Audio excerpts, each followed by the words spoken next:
Hello, everyone. Hello there. Welcome to day 2 of the Think and Grow Rich Challenge. And today we are going to be talking about understanding your paradigms towards richness.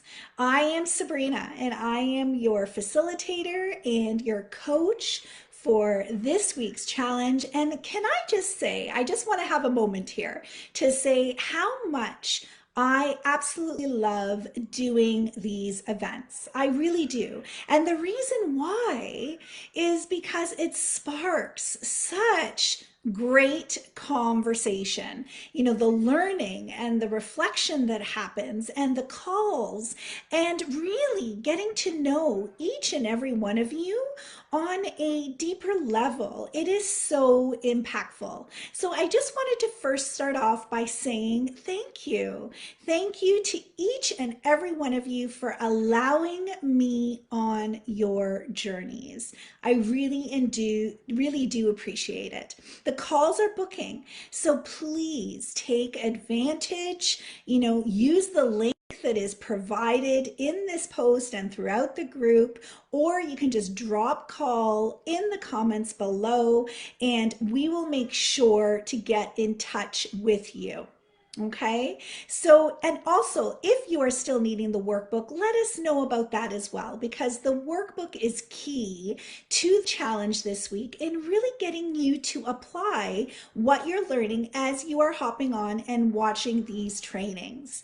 So let's get to it. While you're hopping on, if you're hopping on live, let me know that you're here. Say hello, where you're watching from. Good morning, Jordana.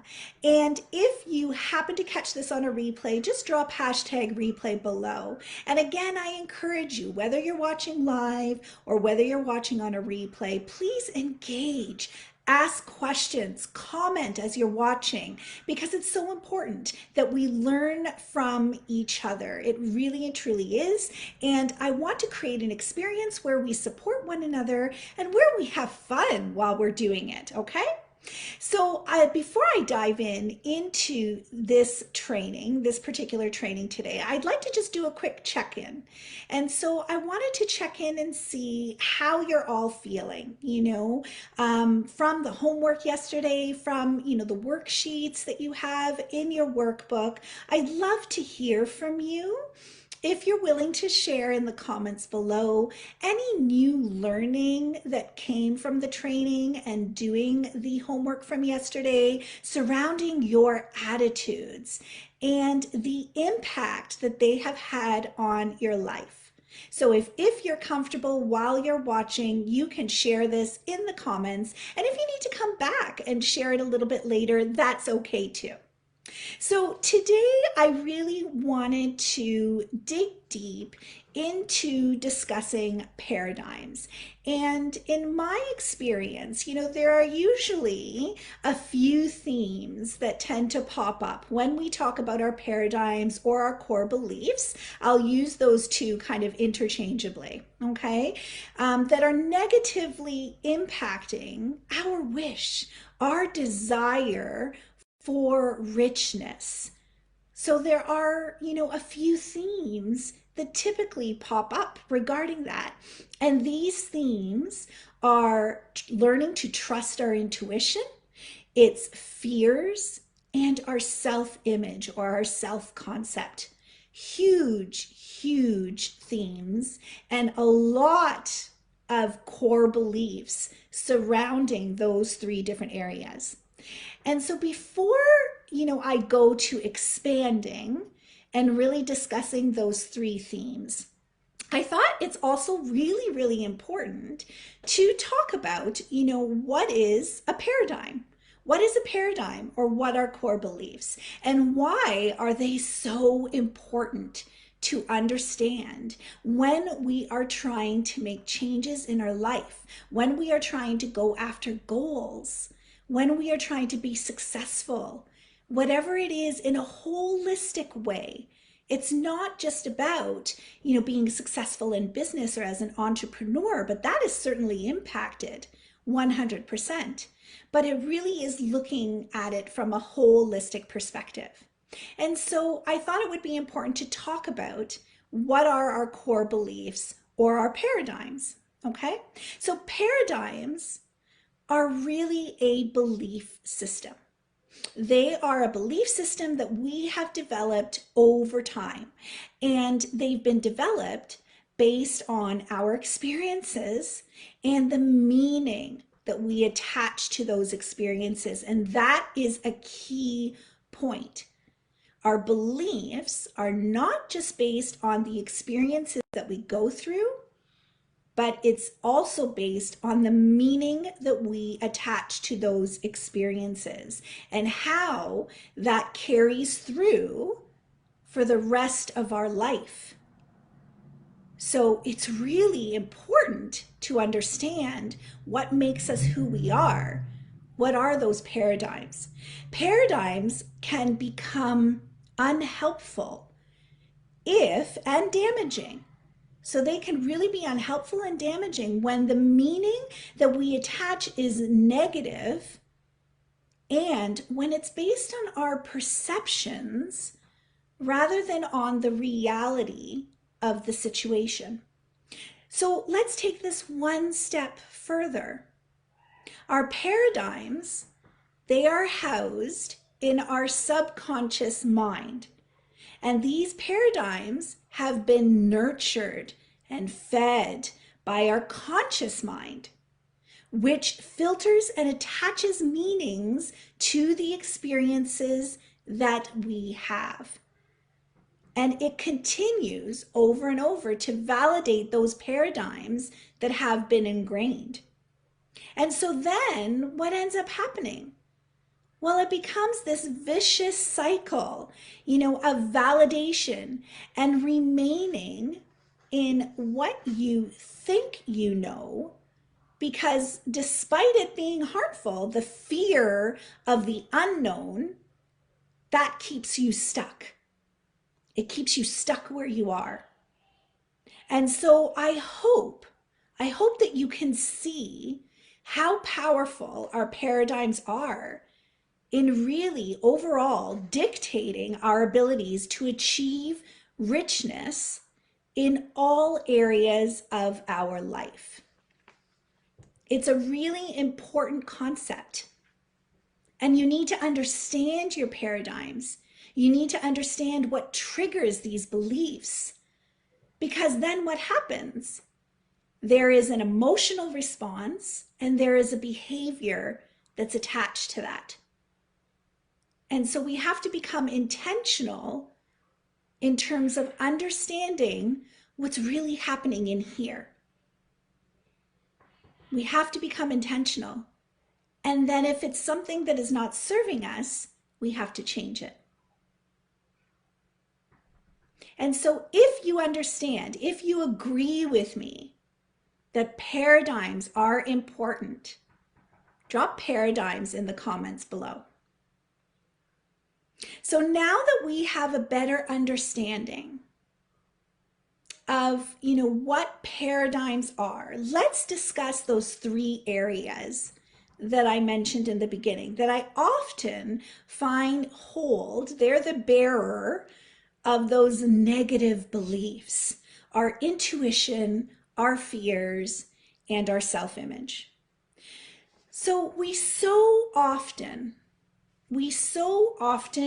turn outwards for validation, for advice, for security, when we should really be looking inwards. We should be looking at ourselves. And yet, this is often the hardest thing. We've all, even myself, we've all fallen traps into that, where you don't listen to yourself. You just go and get advice from everyone else. You use Google. You speak with your family and your friends. But oftentimes, the advice that you're seeking is from individuals who have never even contemplated wanting to do what it is that you're striving to do. And so then it just validates you to remain where you are. And so it's the hardest thing to learn how to trust ourselves, learning to listen to that voice inside of us, learning to believe that gut reaction. I'm curious. I'm curious to hear from you. When I talk about trusting your intuition, you need to trust your intuition. What are the automatic feelings that this evokes for you?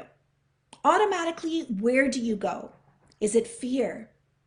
Is it anxiety? Is it worry? Is it the what ifs? What if X, Y, and Z happens? Or perhaps you're the opposite and you've actually learned to pay attention to your intuition and to your gut feelings. And so maybe the feelings that you get is secure, confident, grateful, love. Let me know in the comments what your initial feelings were when I said to you, you need to trust your intuition. It's important because this gives you insight into your core beliefs, into your paradigms. And if you automatically go to those negative feelings, that is something that you need to pay attention to. Why is that happening?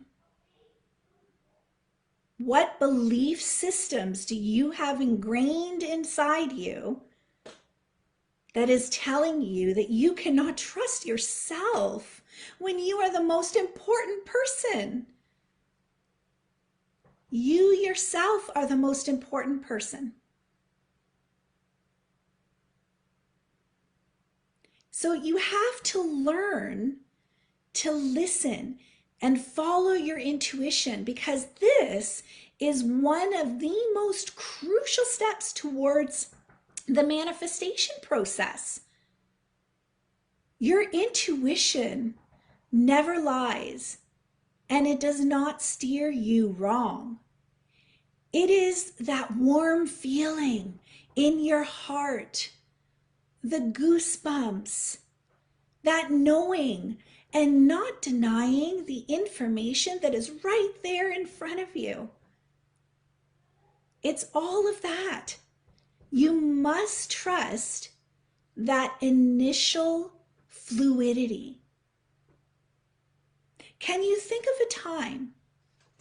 Can you think of a time where you didn't trust your intuition? You didn't trust your gut? I want you to get a clear picture in your mind of that particular situation. Get it clear in there. What was your gut telling you? Why did you deny it? How did you feel? What ended up happening?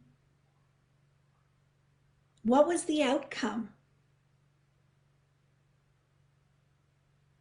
I bet that not trusting your gut led you towards a direction that wasn't desirable. If that's you, drop yes in the comments below. So what stops you? What stops you from going with that initial fluidity? Well, you guessed it, it's fear. Fear of the unknown, fear of failure, fear of what others might think, fear of being successful, fear, fear, fear. And where does this fear originate from? You guessed it, your paradigms, your core beliefs, the meaning that you have attached to experiences in a negative way, and that you've allowed to continue to impact your life. Those experiences, they're long gone. yet they are continuing to have power and control over your current present time, which will then impact your future. It will then impact your ability to achieve richness in all areas of your life.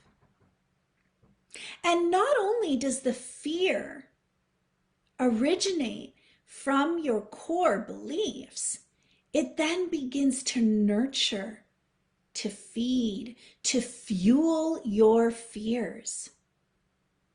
And all of this cultivates an unsettled mind, indecision, doubts, worries, insecurities, lack of confidence. The list can go on and on. So does this sound like a richness mindset, like a healthy richness mindset? Absolutely not. It's nowhere near that. And yet we all experience it, some of us more than others. This is what is called the terror barrier. Your intuition has introduced this new idea in your mind. You know, it's something new, it's something different. It's a different thought that's being introduced into your conscious mind. But your mind wants to stay where it's comfortable. It's that fear of the unknown.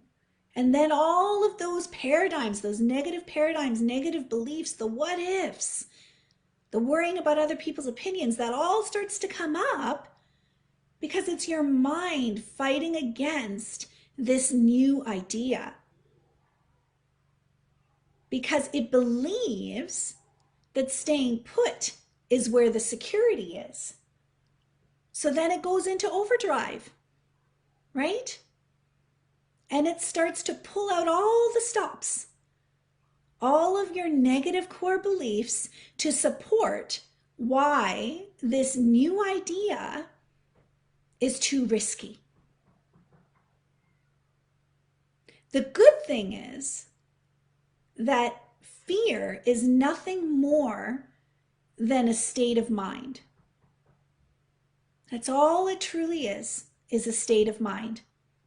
And you and only you can control which direction this state of mind goes. It's only you. It's your time to break through that terror barrier and experience the growth and the richness that is on the other side. Because it's there.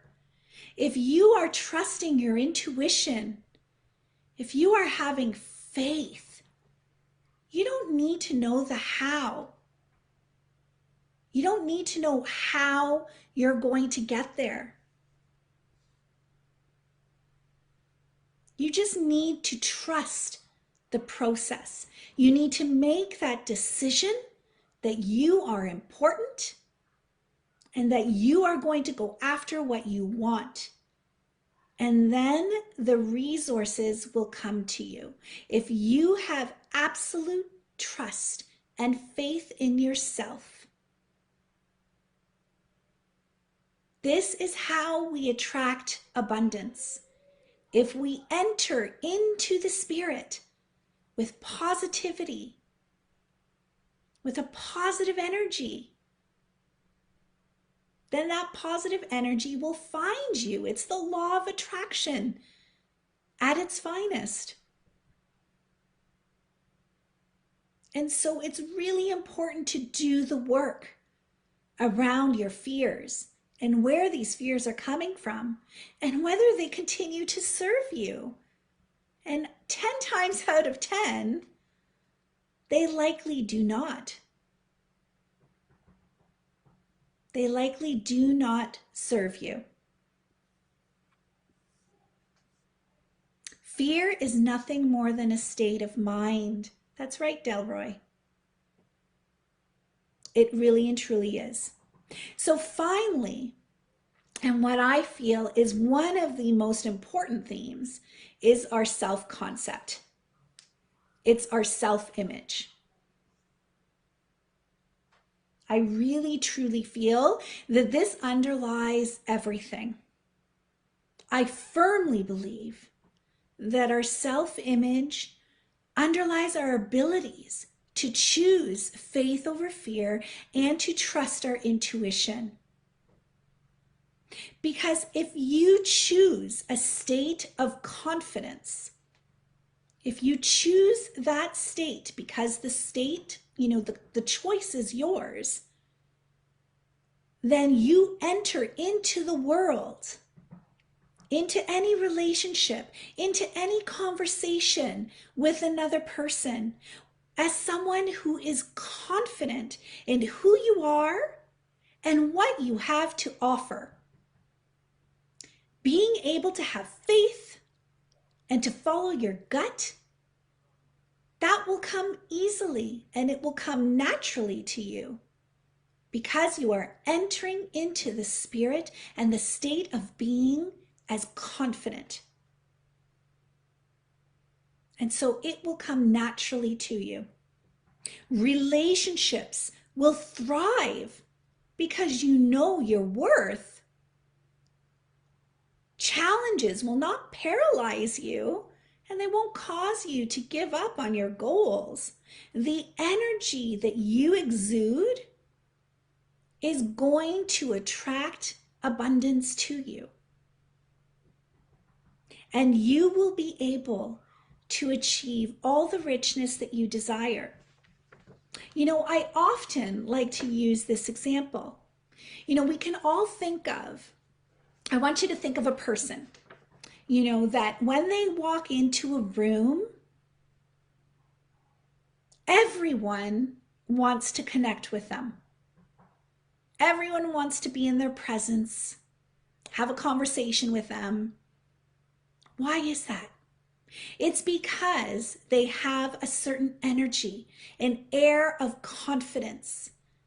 They know who they are and what they have to offer. And that energy, that vibration comes off of them. And people want that. People are attracted to that. And so that's how an individual who is confident continues to receive the resources that they need to continue to work on the richness in their life. Because people want to be around them. People want to help them. And they in turn want to help others. It just makes sense. And if you compare that to a person who is in a room and is invisible, essentially, people ignore them, they're on their own. Why is that? Well, it's because of the opposite. They are approaching life from a negative energy. They are allowing their negative core beliefs to impact them. And then they will continue to not receive the resources that they require because people are not attracted.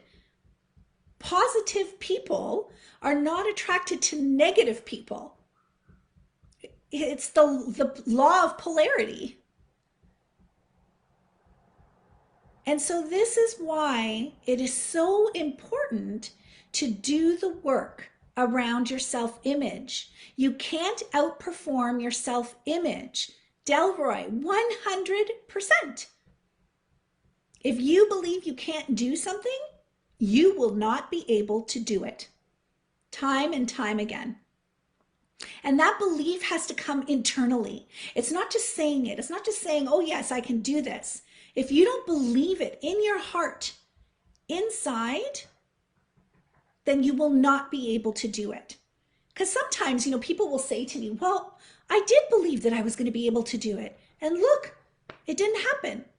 Well, if you press that person, guaranteed inside they had doubts, they had worries, they didn't believe in themselves, they didn't think they were worthy, they didn't think that they had the skills, and so on and so on and so on.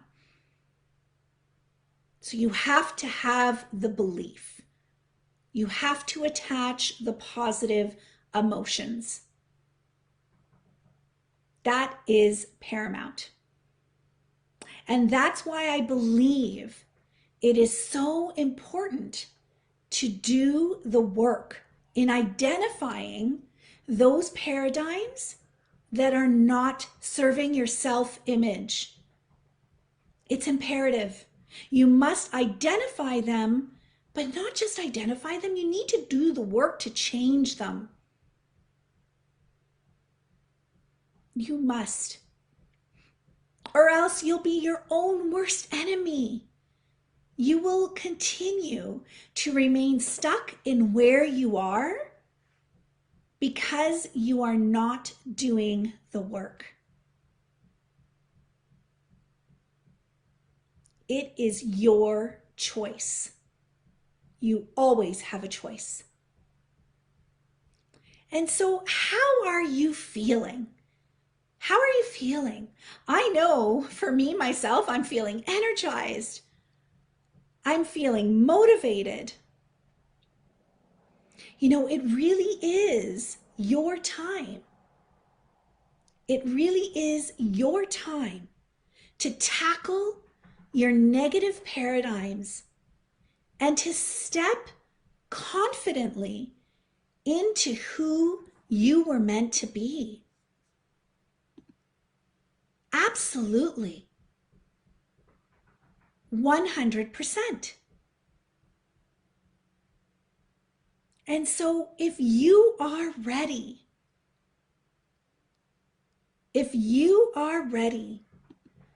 to make that decision, to take that next step, and to work with me on your journey, drop confident in the comments below. And if you need a call, I encourage you to drop call in the comments below. I want to thank each and every one of you. Tomorrow, we will be discussing how to embrace a deserving attitude of richness. We will be discussing that, and I'll be bringing practical strategies and tools. So we've laid the groundwork. We've learned about, what is a healthy richness mindset. We've learned about the paradigms that we may need to change and to tackle. And tomorrow we're going to talk about how do we do that. And so that will be happening at 11 a.m. Eastern Standard Time. I appreciate each and every one of you. Look at those confidence coming in. Jordana, Delroy. It's amazing. Thank you so much. Sabrina here. Take care and have a wonderful rest of your day.